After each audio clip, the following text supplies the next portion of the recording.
Merci Seigneur. 2 Timothée, chapitre 1er.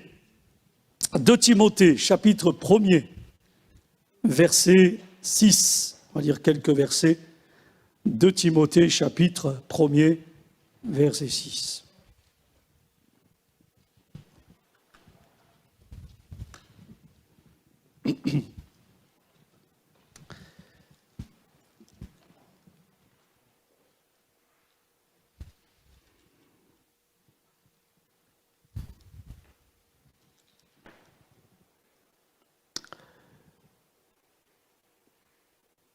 Bon, on n'est pas à quelques versets près, on aime la parole de Dieu.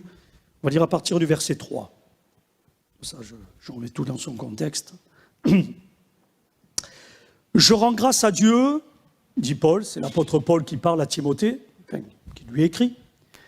Je rends grâce à Dieu que mes ancêtres ont servi et que je sers avec une conscience pure de ce que nuit et jour, je me souviens continuellement de toi, Timothée, dans mes prières, me rappelant tes larmes et désirant te voir afin d'être rempli de joie, gardant le souvenir de la foi sincère qui est en toi, qui habita d'abord dans ton aïeul, Loïs, c'est-à-dire sa grand-mère, et chez ta maman, Eunice, qui, j'en suis persuadé, habite aussi en toi. Alléluia. C'est pourquoi je t'exhorte. C'est pourquoi. Donc ce qui est dit avant, c'est pour ça que je voulais le lire, c'est important. Je t'exhorte à ranimer le don de Dieu que tu as reçu par l'imposition de mes mains.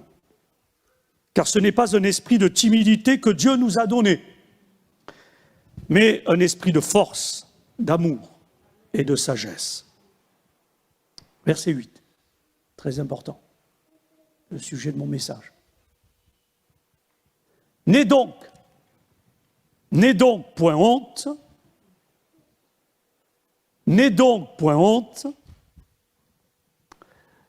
du témoignage à rendre à notre Seigneur Jésus, ni de moi son prisonnier, mais souffre avec moi pour l'Évangile.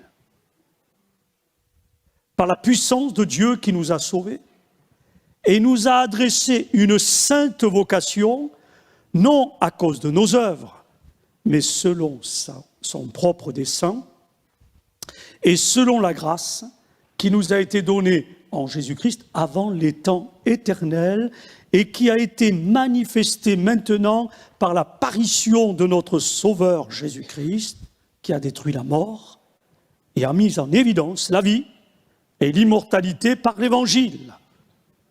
C'est pour cet Évangile que j'ai été établi prédicateur et apôtre, chargé d'instruire les païens.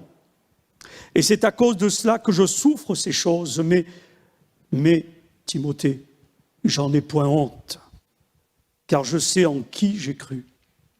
Et je suis persuadé qu'il a la puissance de garder mon dépôt jusqu'à son retour, jusqu'à ce jour-là. Retiens dans la foi et dans l'amour qui est en Jésus-Christ le modèle des saines paroles que tu as reçues de moi. Garde le bon dépôt par le Saint-Esprit qui habite en nous. Tu sais que tous ceux qui sont en Asie m'ont abandonné, entre autres, Phygèle et Hermogène. Que le Seigneur répande sa miséricorde sur la maison d'Onésiphore, car il m'a souvent consolé, et il n'a pas eu honte de mes chaînes. Au contraire, lorsqu'il est venu à Rome, il m'a cherché avec beaucoup d'empressement, et il m'a trouvé. Que le Seigneur lui donne d'obtenir miséricorde auprès du Seigneur Jésus en ce jour-là. Tu sais mieux que personne combien de services il m'a rendu à Éphèse. Alléluia. Amen. Nous nous avons compris que l'apôtre Paul, quand il écrit ces mots, cette lettre très importante à Timothée, puis à nous aussi, bien sûr, on est concernés, on a bien compris qu'il est en prison. Enfin, facile. Le lieu de rédaction de cette deuxième lettre, c'est Rome. C'est son deuxième emprisonnement. Ce n'est pas la première fois. Mais la particularité, je tiens à replacer tout cela dans ce contexte du vécu de l'apôtre Paul, second emprisonnement à Rome, et sa mort, à ce moment-là, approche. De par son statut romain, il ne peut pas être lapidé, il ne peut pas être crucifié, mais nous connaissons par d'autres textes que l'apôtre Paul, à Rome, va être décapité. C'est une mort violente. Mais il le sait, l'apôtre Paul. Il le sait. Et il trouve tout de même la force. Ça me touche. Vous savez, la parole de Dieu, moi je ne la regarde pas comme étant un livre comme, excusez-moi, entre guillemets, comme Agatha Christie. La parole de Dieu, elle est vivante, elle me touche. Le témoignage de cet homme, Paul, me touche. Il me bouleverse. Parce que, finalement, il va rendre ici, malgré qu'il sait de quelle mort il va mourir, il le sait. Comme je viens de l'expliquer, de par son statut romain, il ne peut pas naître autrement. Il va rendre ici un vibrant témoignage à celui qui l'a délivré et qui l'a sauvé. Et en même temps, il est obligé de rappeler à Timothée, qui est un jeune serviteur de Dieu, qui a encore quelques années devant lui de service, que ce que lui, l'apôtre Paul, a vécu, lui aussi Timothée le vivra. Et ainsi de suite, et encore aujourd'hui. C'est-à-dire que, il le dit avec une grande peine, il signale tous ceux qui se sont retirés pour se perdre. On n'a lu que quelques versets dans le chapitre 1er, mais dans cette deuxième lettre, si vous allez plus loin, et on va le souligner dans quelques instants, bien vous rendrez compte, par exemple, au chapitre 4, verset 4, également, que beaucoup détourneront l'oreille de la vérité, se tourneront vers les fables, et l'apôtre Paul, dans la lettre qu'il a écrite et dans ce que nous avons lu, il va dire, bien beaucoup m'ont tourné le dos, il va citer Hyménée, Phygèle, etc. Il va mettre en évidence certaines réalités qui font partie de la vie de l'Église. Et il est non seulement en prison à cause de sa foi en Jésus-Christ, non pas parce qu'il a fait quelque chose de grave, mais j'insiste, ce qui est terrible, c'est qu'il est encore abandonné par certains de ses amis. Certaines personnes qu'il a côtoyées, avec qui il a servi le Seigneur. Et cet épître donne finalement l'exposé, je dirais le plus détaillé que Paul ait écrit de l'état moral et spirituel du monde dans les derniers jours. De Timothée, chapitre 3, de Timothée, chapitre 4. Dans les derniers jours, il y aura des temps difficiles, des temps compliqués.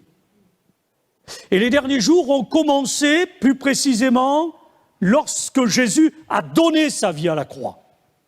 Les derniers jours, ce n'est pas seulement aujourd'hui. Ils ont commencé quand Jésus a donné sa vie à la croix. Quand ensuite, au bout du 3e jour, il est ressuscité d'entre les morts. Les derniers jours ont commencé à ce moment-là, avec les fusions du Saint-Esprit. Mais si c'était déjà les derniers jours, qu'est-ce qu'on pourrait dire aujourd'hui?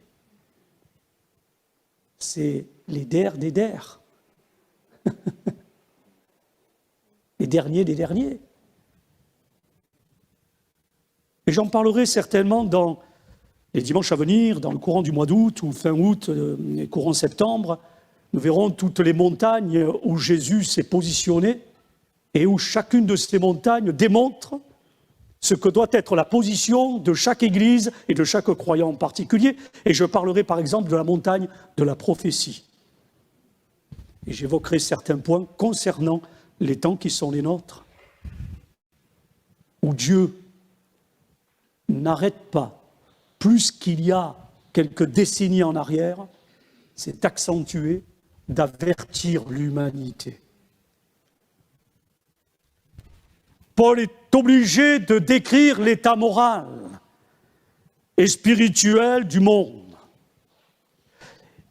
Et par rapport à tout ce contexte où il dit à Timothée comment il doit se comporter, comment il doit vivre sa foi, comment il doit marcher avec Jésus en suivant l'exemple que l'apôtre Paul lui-même lui a laissé, il lui donne quelques exhortations, quelques recommandations. Il lui dit, attention, j'insiste là-dessus, nous sommes dans des temps compliqués, mais je me rends compte que l'apôtre Paul va mettre en évidence ceci,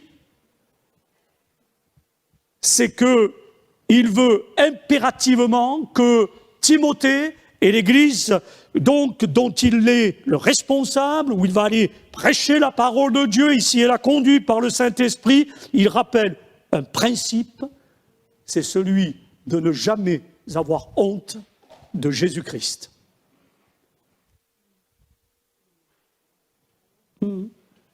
Ah oui. Et là, je mets les pieds dans le plat. Ne pas avoir honte de Jésus-Christ. Vous pourriez réagir et dire, mais enfin, monsieur le pasteur, mais c'est impossible d'avoir honte de Jésus-Christ. Oh là, mon Dieu. Les gens du monde n'ont pas honte de ce qu'ils font. Et même ils le revendiquent. C'est bien ce que nous faisons. Bref, j'en parle le mardi soir, depuis mardi dernier, le monde et ses remèdes. Ou son remède, pardon, le remède, l'état d'esprit du monde par rapport à l'état d'esprit de Dieu. On voit ça avec l'épître de Jacques. Et je me permets, parce que certainement d'entre vous, vous n'étiez pas là,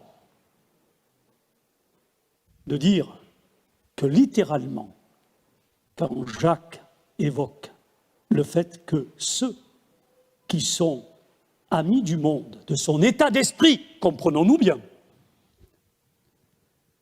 de sa mentalité opposée à la sainteté de Dieu, ils sont donc inimitiés avec Dieu et ils commettent un adultère spirituel. Et j'ai précisé mardi soir, vous voyez comme quoi les études bibliques c'est important,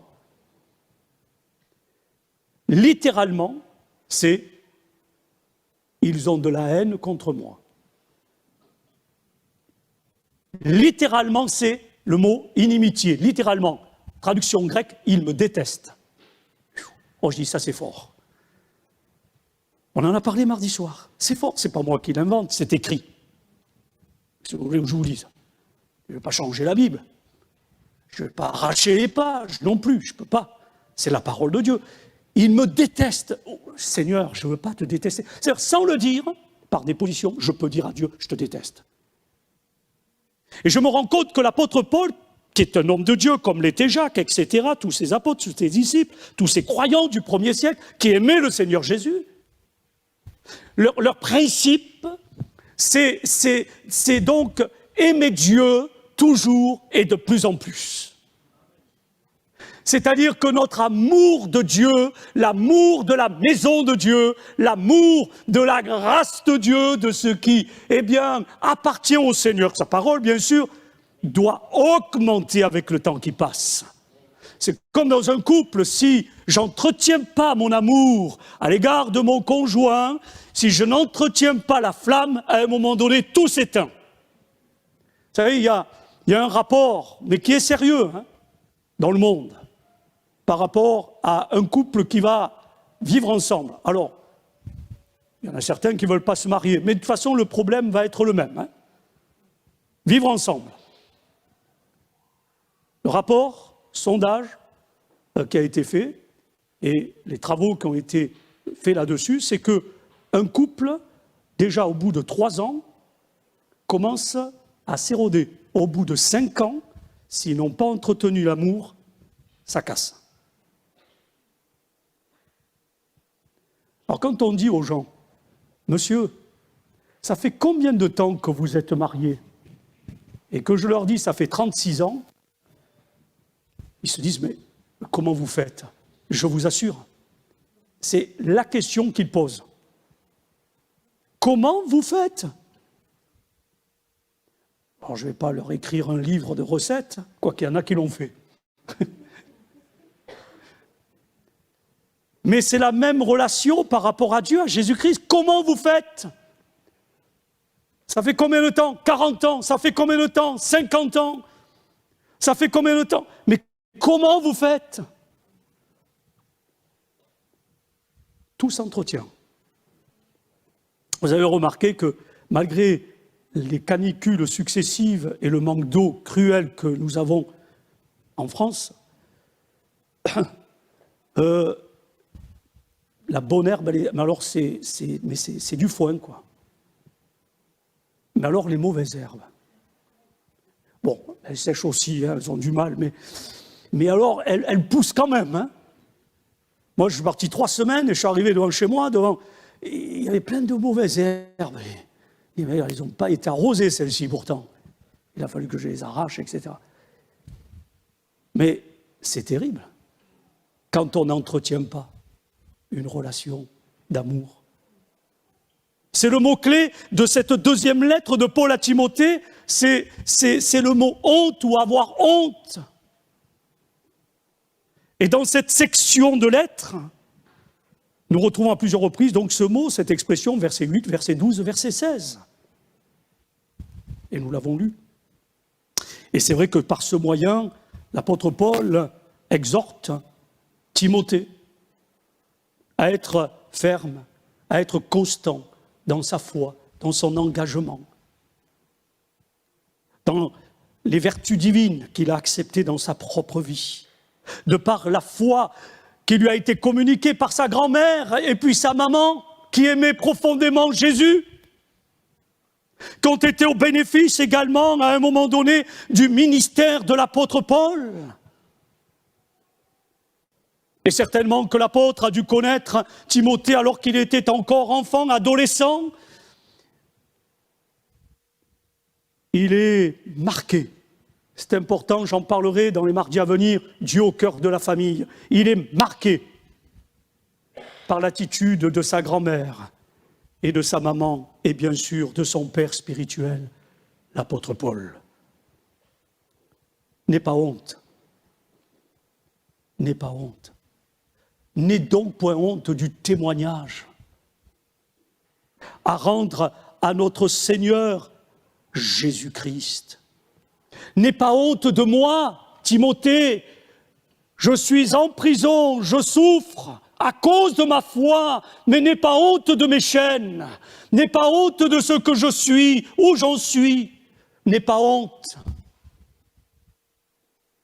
Le seul moyen, et l'apôtre Paul lui donne le moyen comme à nous tous, c'est ça que je voudrais que nous comprenions ce matin précisément, le seul moyen pour éviter d'avoir honte, eh bien c'est de continuellement, j'en ai un petit peu parlé tout à l'heure, la relation avec Dieu, avec Jésus, avec la parole de Dieu, avec la communion fraternelle de l'Église, dans les temps qui sont les nôtres, mais surtout, et ça, je dirais que ça couronne, eh bien, tout ce que je viens de souligner en instant, c'est de raviver le don que Dieu nous a donné, alléluia. J'ai bien dit le raviver, ranime, j'ai presque envie de dire réanime. Vas-y, alléluia, appuie sur le cœur de ton âme, relance-le s'il le faut, amen. Vas-y, Prends sur toi, fais-le, gloire à Dieu, efforce-toi de le faire. Dieu t'y encourage, renouvelle, rafraîchis ton âme dans sa présence. Gloire à Dieu. Il faut que tu ravives le don de Dieu, parce que ce qu'il nous a donné, ce n'est pas un état d'esprit de timidité, mais plutôt de force, d'amour, et je vais y revenir, et de sagesse. C'est ça le sens de l'exhortation que Paul donne à Timothée. Tu dois continuer, je paraphrase et je traduis un peu plus simplement, tu dois continuer de ranimer la flamme du don que tu as reçu du Seigneur.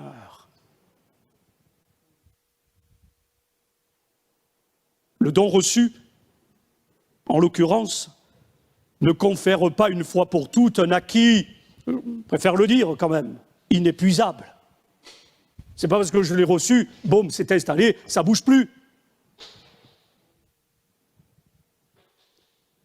Non, c'est pas un acquis inépuisable jusqu'à la fin de nos jours. Il est nécessaire de continuer de ranimer. Et quand je ranime dans ma communion avec Jésus, avec l'Église, ce don qui me donne de la force, de l'amour et de la sagesse, je n'ai pas à avoir honte de Jésus, du témoignage à rendre à Jésus, de ce que certains croyants dans le monde sont dans des prisons à cause de leur foi, et de dire, voyez-vous les chrétiens, vous êtes faibles, on vous enferme. Libre à vous de dire cela ou de le croire. Vous savez, on peut être en prison et être libre, dans le sens avec Jésus, à cause de notre foi. La grande majorité de nos frères et de nos sœurs dans le monde, dans des endroits persécutés, à cause de leur foi, sont emprisonnés, certes, mais parfois ils sont beaucoup plus libres que nous, dans leur cœur, dans leur état d'esprit.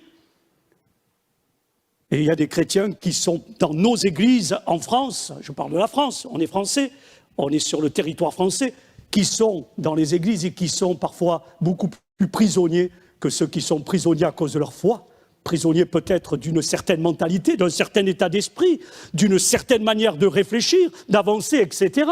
Et donc c'est là qu'on a besoin de laisser le don de Dieu, l'Esprit de Dieu, la vie de Dieu, eh bien, revenir et repasser encore. Alléluia! C'est quelque chose qui n'est pas seulement acquis, là, parce que je crois en Jésus, c'est quelque chose qui doit être renouvelé.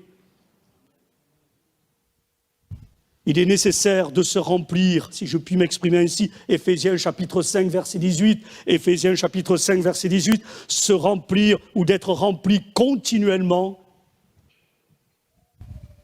De quoi? Du Saint-Esprit. Et c'est la raison pour laquelle, à un moment donné, l'apôtre Paul, qui s'adresse à Timothée, première, deuxième lettre à Timothée, il va parler de la piété. La piété qui est indispensable. La piété qui est utile à tout. L'exercice corporel, une randonnée, c'est utile à peu de choses. Ça fait du bien, pour ceux qui aiment. Il faut aimer l'effort quand même, hein. Sur une voie verte, ça passe. Moi, j'ai fait des randonnées dans le Haut-Doubs, j'ai fait des randonnées du côté des Vosges. Oh, mais à un moment donné, j'ai pris un pourcentage, il y avait 10, 11, 12, 13%. Avec des cordes, ils ont mis des cordes pour monter. Chemin de randonnée, des cordes. Tellement que ça grimpe. Alors là, il faut l'effort. Mais dans la vie chrétienne, parfois, ça grimpe, c'est pas qu'une voie verte. Et les gens qui disent, oh, mais avec Christ, c'est une voie verte. C'est plat. Bon, il y a des faux plats parfois. Parfois, ça monte dur. C'est pas évident. Mais la piété, effectivement, elle est importante. Elle se manifeste comment, la piété? Justement, c'est inclus dans tout ce que l'apôtre Paul, donne comme exhortation à Timothée pour ne pas avoir honte de Christ, honte de l'Évangile, honte de ce qui vient de Dieu. Cette piété, elle va se manifester par la recherche de la communion, par la recherche de la communion avec Dieu, la recherche. Alléluia. La recherche de la communion avec Dieu, comment? Par la prière, la communion avec lui. Je prie, je demande, je bénis, je glorifie Dieu, j'exhorte Dieu, je célèbre Dieu. Amen. Vous l'avez fait ce matin en vous levant? De bonne heure? Peut-être pas, mais vous l'avez fait ici. Quel bonheur! Amen. Quel bonheur! Par la méditation des Écritures, tu me parles, tu m'instruis, tu me fais du bien. Alléluia. Je vous parlais de frères et sœurs qui ont passé cette session avec nous au refuge, comme ils passent pour des sessions avec d'autres serviteurs de Dieu. Mais ceux avec qui nous avons passé une semaine du dimanche au dimanche, ils nous ont dit, mais pasteurs, et mon épouse également, merci pour le bien que vous nous avez fait. Je dis, pourtant, on n'a pas fait grand-chose. Enfin, j'ai l'impression qu'on n'a pas fait grand-chose, et pourtant, eux, ils l'ont reçu comme une bénédiction. Et ils ont dit, mais ça nous a fait du bien. On a compris certaines choses. Vous savez, quand on est en vacances, on est un peu plus tranquille. Alors donc, on assimile mieux. Parce que là, pendant l'année scolaire, on est tellement bousculé, il faut le reconnaître. Mais pendant les congés, c'est parfait. Vous savez, excusez-moi, j'allais ouvrir une parenthèse, je ouvre quand même. Vous savez, il y a des gens qui rêvent d'aller en vacances aux Maldives. Mais arrêtez avec les Maldives. Aux Seychelles. Arrêtez avec les Seychelles. Une fois que vous êtes arrivé, centre de vacances, ça ne vient pas des assemblées de Dieu, Club Med. Vous avez la petite maison en bois, vous avez donc les pieds dans l'eau, vous avez la plage là, à 2 mètres, vous sautez dans l'eau. Mais attendez, quand vous passez 10 jours aux Maldives, dans votre petite baraque en bois, avec à 2 mètres la plage et un palmier qui est au-dessus, mais ça vous sort des trous du nez,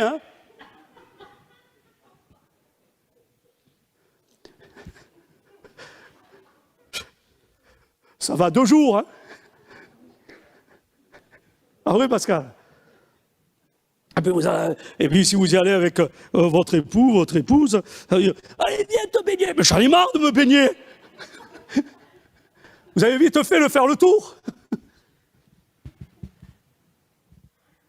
Mais passez du temps dans la présence de Dieu. Vous n'avez pas fini de découvrir de belles choses. Ça n'a rien à voir avec les Maldives, les Seychelles. Si vous voulez y aller, allez-y. Enfin, ne me payez pas le billet d'avion, je n'irai pas. Je le revends.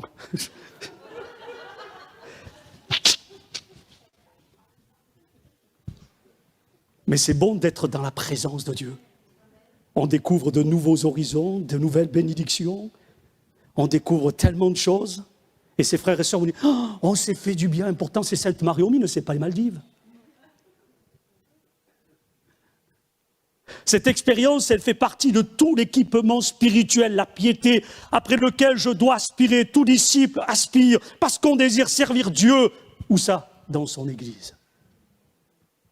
Et la raison à l'exhortation de Timothée 1,7, nous l'avons lu bien sûr, ce n'est pas un esprit, j'ai dit que j'y reviendrai, un esprit de timidité que Dieu nous a donné, mais un esprit de force, d'amour et de sagesse. N'est donc point honte du témoignage à rendre à notre Seigneur Jésus. Des 2 mois sont prisonniers pour lui bien sûr, mais souffre avec moi pour l'évangile, par la puissance de Dieu. Alors j'ai pris une traduction plus simple, ce n'est pas un esprit de timidité, écoutez bien, je vais appuyer sur ce mot, de lâcheté. Aïe, j'y reviens.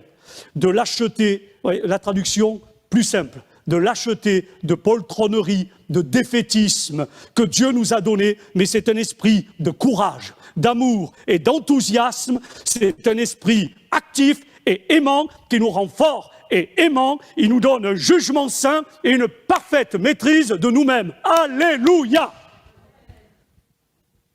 Pas changé, le revêtement de puissance conféré par le Saint-Esprit est entretenu par celui qui veut servir Dieu dans son Église. Vous voulez servir Dieu dans votre Église ? 3 septembre, réunion des services. Voilà, ça c'est fait. Servir Dieu dans son Église,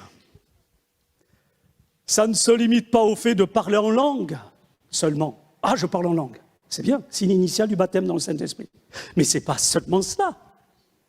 C'est ce que Paul fait comprendre à Timothée. Ce n'est pas seulement dire « je parle en langue ». Je donne des prophéties. Gloire à Dieu, les dons spirituels pour l'utilité commune. C'est très bien. Mais ça va plus loin que cela. C'est une force. En grec, dynamis. Dounamis, de la dynamite. Du C4. Boum. Spirituel. Ça donne du courage. Et le courage va toujours s'opposer à ce mot que j'ai appuyé un petit peu quand même parce que la traduction est là, ce n'est pas un esprit de timidité, de lâcheté. Le courage s'oppose à la lâcheté. Vous savez, quand, j'explique, hein, quand Joseph, qui est au sein donc de la maison de ce responsable en Égypte, pour dire presque pratiquement le premier ministre quelque part de Pharaon, qui s'appelle Potiphar. Donc Joseph va être au service de cette maison. Et la femme de Potiphar le trouve très beau. Oh, quel bel homme. Et alors elle le harcèle. Pourquoi faire? Pour aller ramasser les champignons? Non. Elle le harcèle. Pourquoi faire? Pour coucher avec lui. Eh oui. Vous avez manqué, hein?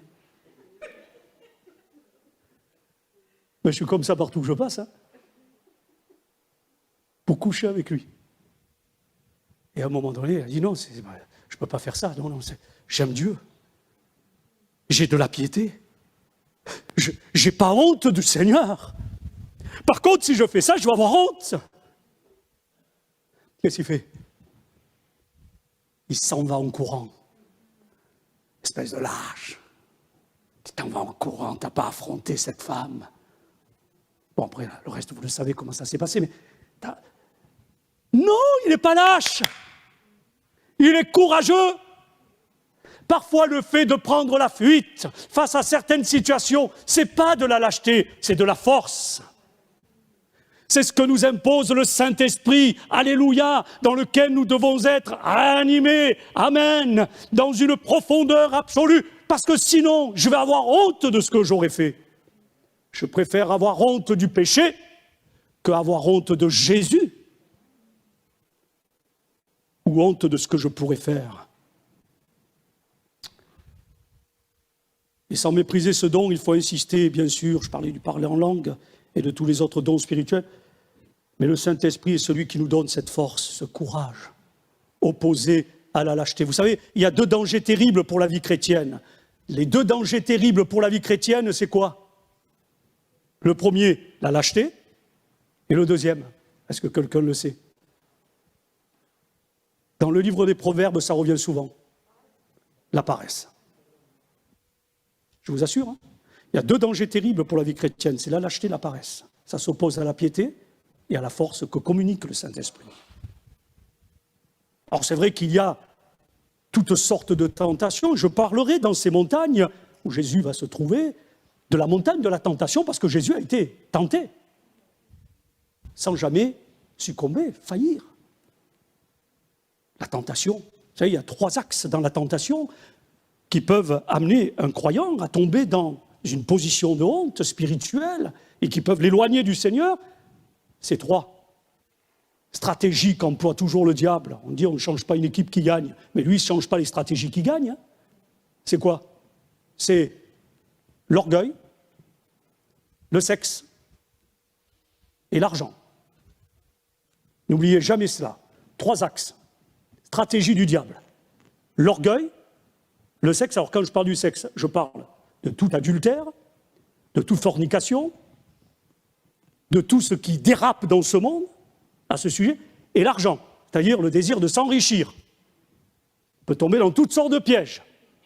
L'endettement, les jeux, etc.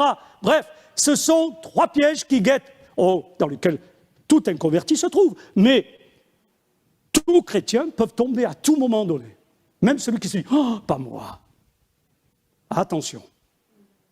L'adversaire est comme un lion rugissant cherchant qui il va dévorer. Il faut être dans cette force qui nous donne de ne pas avoir honte de Jésus-Christ, parce que quand il y a ce sentiment de honte, on devient lâche, on se relâche, je reviens sur le mot, on devient lâche, on se relâche, et à partir de ce moment-là, c'est 3 stratégies de l'adversaire, qu'il utilise toujours, l'une d'entre elles vont nous toucher. Et si on pense que non, à un moment donné, il va y avoir une tentation subtile, paf, ça arrive. Et si on est un petit peu fatigué, si on s'est un petit peu relâché, si on n'a pas laissé le Saint-Esprit renouveler notre cœur, notre âme, se laisser de soi-même réanimer, ranimer, raviver dans cette vie de l'Esprit, je vais malheureusement devenir, sans m'en rendre compte, une vierge folle. Et donc, la honte, c'est quelque chose de terrible. C'est-à-dire dans le sens de manque de courage, de lâcheté, parce que dans le livre de l'Apocalypse, au chapitre 21, il est écrit « Mais pour les lâches ». Apocalypse 21, verset 8. « Mais pour les lâches, les incrédules, les abominables, les meurtriers, les impudiques, les enchanteurs, les idolâtres et tous les menteurs, leur part sera dans les temps ardents de feu et de soufre, ce qui est la seconde mort. » Alors quelqu'un pourrait dire « Waouh, le livre de l'Apocalypse, c'est pas tendre. »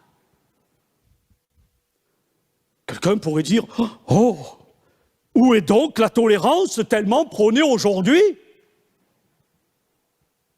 Et voyez-vous, le premier mot, la première particularité que je trouve dans cette liste, il n'y a pas de hasard avec la parole de Dieu, c'est les lâches. Ce n'est pas les menteurs, c'est les lâches. C'est le premier mot qui figure en tête dans l'inventaire de ceux qui sont promis à la seconde mort, à les temps de feu et de soufre. Mais c'est important d'apporter cette exhortation. Il n'y a pas d'erreur, non. C'est écrit. Et Timothée connaissait lui-même déjà à cette époque-là des tensions telles dans l'œuvre de Dieu qui se mettait en place dans les premiers siècles, des tensions telles que le christianisme, même sur le plan politique, politico-religieux de l'époque du premier siècle, eh bien, était réprimé avec fureur. Il aurait pu dire après tout, je vais me laisser aller comme les autres. Comme Hyménée, Philette, Alexandre le forgeron, etc. Je vais me laisser aller dans toutes sortes d'idées, de pensées spirituelles qui sortent de l'Écriture. Pourquoi pas? J'en peux plus, je suis fatigué. Alors là, c'est de la lâcheté. Non, le Seigneur veut que vous ravivez avec son aide, la vie de l'Esprit, pour que vous soyez forts. Forts et courageux. Toute vraie force spirituelle, mes frères et sœurs, vient de Dieu. Ça ne viendra pas de moi, le pasteur. Moi, je dois faire comme vous, de veiller, de prier, afin de ne pas tomber en tentation. Je suis un homme comme vous. Vous savez, j'ai souvent dit, ce frère à Marseille, que Dieu le bénisse, c'était Joël Bautista. T'en souviens, Jean? C'était Joël Bautista. Il me disait tout, mais toi, tu es le chouchou du Seigneur, il t'arrive jamais rien. J'ai dit, attends, je vais te prendre avec moi pendant un mois, tu vas voir. Vous voyez, c'est des pensées bizarres. Non, non, comme vous. Je suis au même tarif. Les mêmes combats, les mêmes souffrances. Avec mon épouse, les mêmes larmes qui coulent parfois. Les mêmes fatigues, les mêmes découragements. Vous voulez que je continue? Mais qu'est-ce que nous faisons ensemble? C'est de nous encourager. C'est de nous exhorter, c'est de nous bénir, alléluia, C'est de dire, après tout, oui, avec Dieu, nous ferons des exploits. Et c'est lui qui écrase toute adversité. Il nous donne par son esprit que nous laissons être renouvelés dans notre cœur, eh bien d'être forts. Amen. C'est ça ce qu'il nous donne. La vraie force spirituelle, elle vient de Dieu. Parce que finalement, reconnaissons-le, nous sommes faibles en nous-mêmes. Même si nous n'en sommes pas toujours conscients, quand tout va bien, on est en pleine forme, en pleine santé, on a l'impression qu'on peut remuer ciel et terre. Surtout quand on a 20 ans, on a l'impression qu'on peut changer le monde. On va changer le monde. Moi j'ai cru cela quand j'avais 20 ans, j'ai rien changé du tout. Moi j'aime, je vous l'ai dit, certaines chansons populaires françaises, et les chansons de Charles Aznavour, il y a certaines chansons dont les paroles me touchent. Quand il parle du temps qui passe, quand il parle de ses 20 ans, c'est passé à une rapidité, j'étais un peu foufou, je vivais un peu n'importe comment, voilà, je traduis les paroles à ma manière, bien sûr, c'est dit autrement, mieux tourné. Mais il raconte un petit peu ce qu'était sa vie, finalement, la vie de tous les hommes. Et quand on se retourne un petit peu par rapport à notre passé, ce qu'a déjà, sur le chemin qui a déjà été parcouru, on se dit, mais finalement, j'ai cru que j'allais faire ceci, j'allais faire cela, que j'allais accomplir ceci, que j'allais accomplir cela, mais qu'est-ce que j'ai fait? J'ai pas fait grand-chose. Nous sommes faibles. Nous n'en sommes pas toujours conscients, mais Paul sait par expérience que la puissance de Dieu, elle s'accomplit dans la faiblesse de l'homme. Et il se glorifie même de sa faiblesse. De Corinthiens chapitre 12, il dit, car lorsque je suis faible, sur le plan humain, il reconnaît sa faiblesse humaine, c'est alors que je suis fort. C'est-à-dire, je reconnais ma faiblesse, Seigneur. Je reconnais que j'ai besoin de ton esprit. Je reconnais que j'ai besoin d'être réanimé, ravivé, ranimé dans la vie de l'esprit pour avoir cette force. La puissance divine ne se manifeste pas seulement dans l'énergie personnelle. Moi, j'ai ma personnalité, vous avez la vôtre, ça c'est une chose, mais elle va se manifester surtout dans les dons spirituels de Corinthiens 12, bien sûr, qu'il a donnés aux siens par le moyen du Saint-Esprit. C'est un esprit de force, d'amour. Agapé. Agapé. Parce que la puissance seule, la force qui me permet de contrer la lâcheté, la puissance seule ne suffit pas pour le service du Seigneur. Sans l'amour de Dieu, on ne peut pas attirer les âmes à Christ, gagner des cœurs à Christ. Et Paul va consacrer tout un chapitre. Lequel? Le chapitre 13 de 1 Corinthiens. À relever l'importance de l'amour, sans lequel le serviteur ou la servante de Dieu ressemble à un cuivre.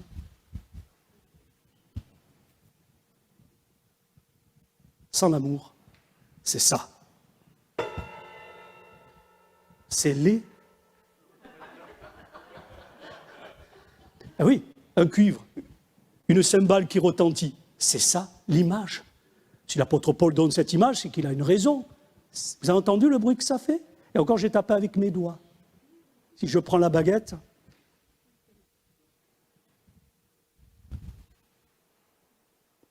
ressemble à un cuivre qui résonne, à une cymbale qui retentit. Sans l'amour, j'ai entendu, on n'est rien. Mais l'amour n'est pas de la lâcheté, autant que la force s'oppose à la lâcheté. L'amour peut pardonner, excuser, mais à un moment donné, l'amour dit la vérité.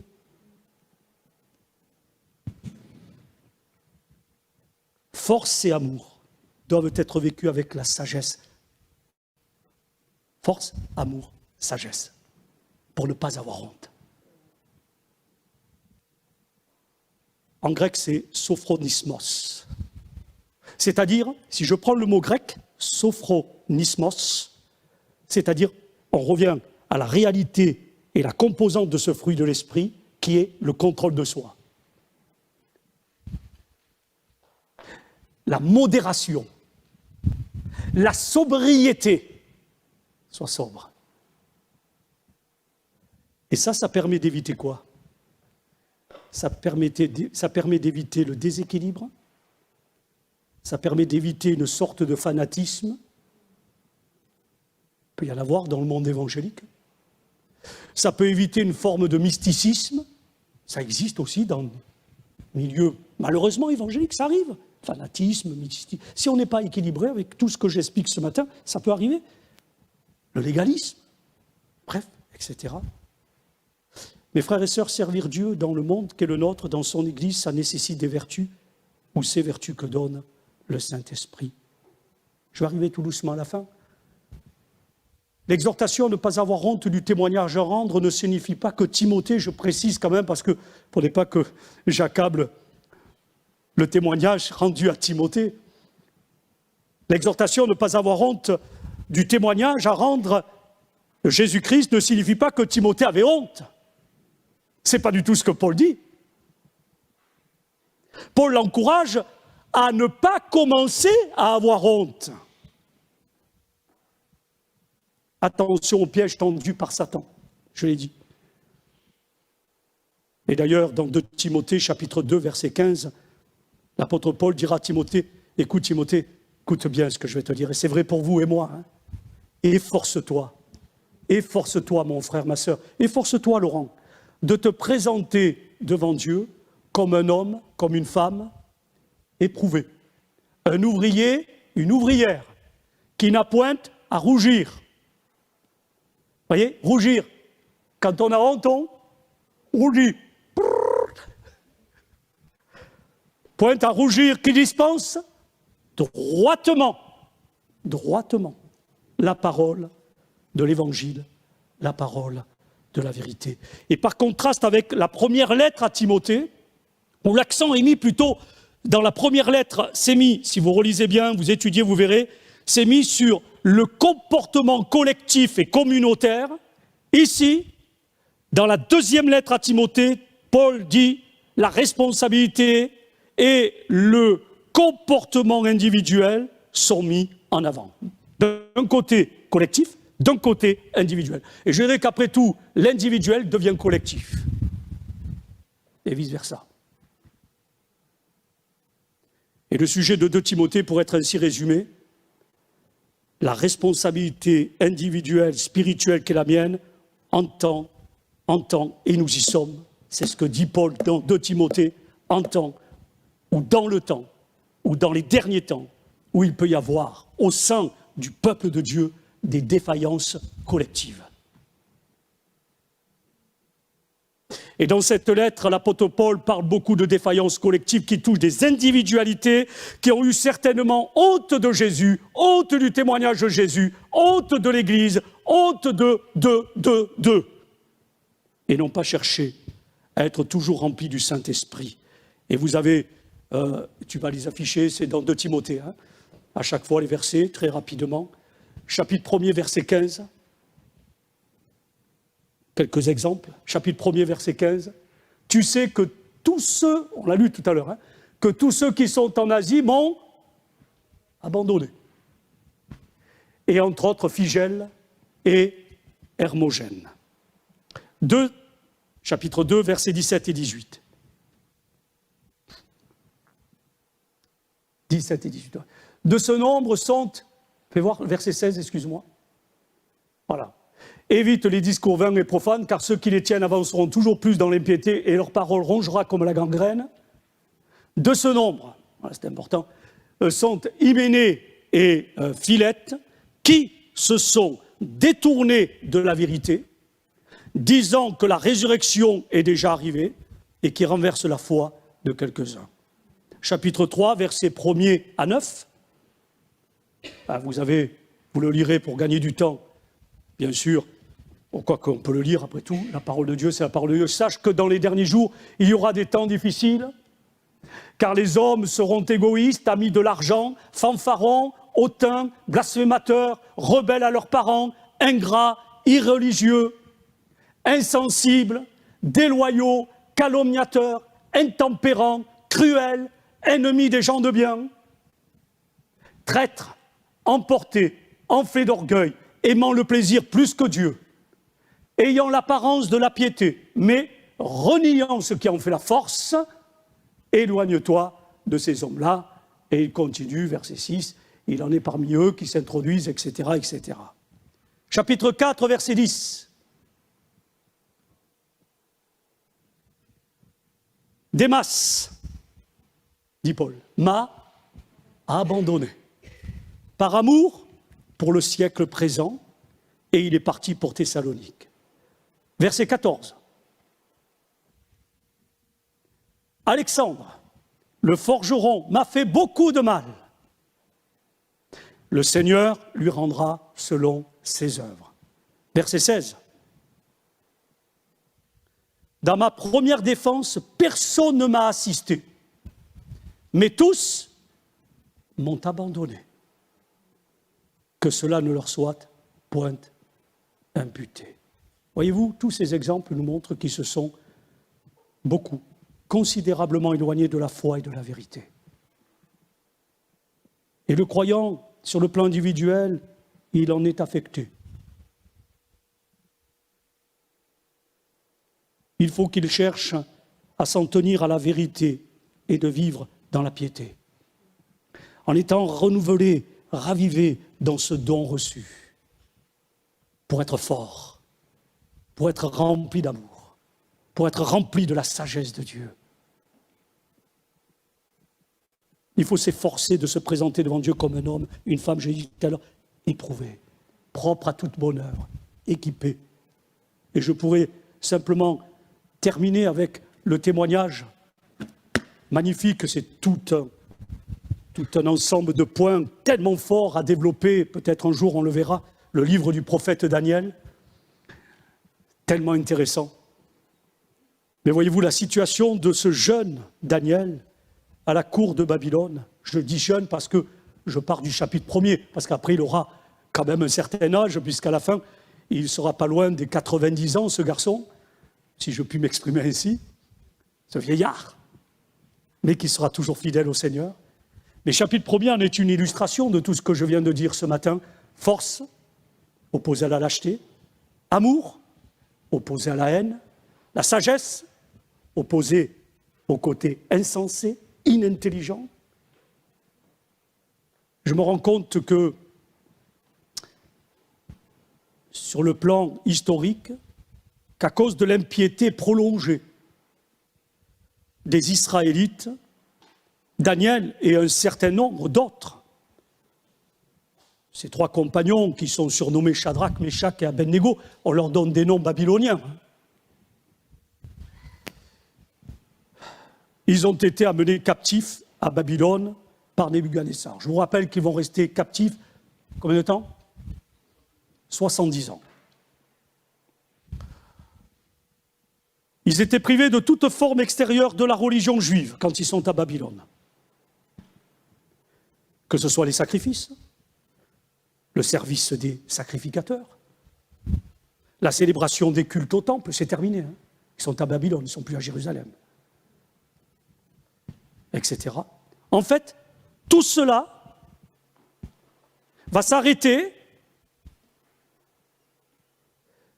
d'autant plus que la maison de Dieu va être détruite. Israël va connaître une ville dévastée,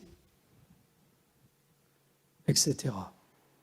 C'est vrai qu'à cause de cela, si je rejoins un petit peu ce que disait le prophète Jérémie dans ses lamentations, il y a de quoi se lamenter. Je repense à tout cela. Dans mon cœur, il y a de l'absinthe, du poison, de l'amertume, de la douleur. Mais comment je peux m'en sortir ? Daniel aurait pu se dire la même chose. Je peux tout autant oublier la loi. De toute façon, les prophètes, oublier les pratiques de la loi, etc. Et m'accommoder des pratiques du mode de vie et de la morale ambiante des Chaldéens de Babylone. C'est pas de ma faute. Je vis au milieu de cette société, je ne peux pas faire autrement. Il aurait pu tomber dans la compromission, Mais l'histoire relate la réponse claire et nette de cet homme, à la fois qui avait une foi brûlante, une foi profonde, dans des circonstances qui sont vraiment adverses. Si vous relisez bien le livre du prophète Daniel, je me rends compte que Daniel et ses compagnons, pas tout seul, mais Daniel, à aucun moment, il n'a eu honte du témoignage de Dieu, de la parole, de sa foi, de sa confiance en Dieu. Il y avait chez Daniel, chez Shadrach, Meshach et Abednego, de la force, de l'amour et de la sagesse. Il y avait une réelle piété. Et mes frères et sœurs, n'ayons pas honte. Et si je puis rajouter quand même ceci, c'est que Onésifore, je reviens au texte de tout à l'heure, Onésifore, c'est un formidable exemple. Moi, il m'a touché le témoignage d'Onésifore que donne Paul. Il dit, je suis en prison à Rome, il ne sait pas exactement où je suis, il ne sait pas où je suis, mais il va mettre tout en œuvre pour me trouver. Mais quand on fait ça, c'est qu'on n'a pas honte. Et mes frères et sœurs, c'est cela la vie chrétienne. Force, amour et sagesse. Je n'ai pas honte de Jésus. Je cherche Jésus. Partout où je suis, je bénis Jésus. Je rends grâce à Jésus. Je témoigne de Jésus quand j'ai l'occasion de le faire. Favorable ou non, peu importe. Le Seigneur va m'aider parce que j'ai reçu non pas un esprit de timidité, de lâcheté, de poltronnerie, de relâchement, de recul, d'impiété, certainement pas. J'ai reçu un esprit de force, d'amour et de sagesse. Alléluia. Oh, mes frères et sœurs, finalement, continuons de ranimer pendant tout ce mois d'août, alléluia, eh bien, cette vérité spirituelle pour que quand va sonner la rentrée scolaire, je ne sois pas comme ça, mais je sois debout, amen. Pasteur, vous pouvez compter sur moi à Groyer. Pour la 7e année. Ça fait du bien d'entendre ça. J'ai eu peur. Les jeunes.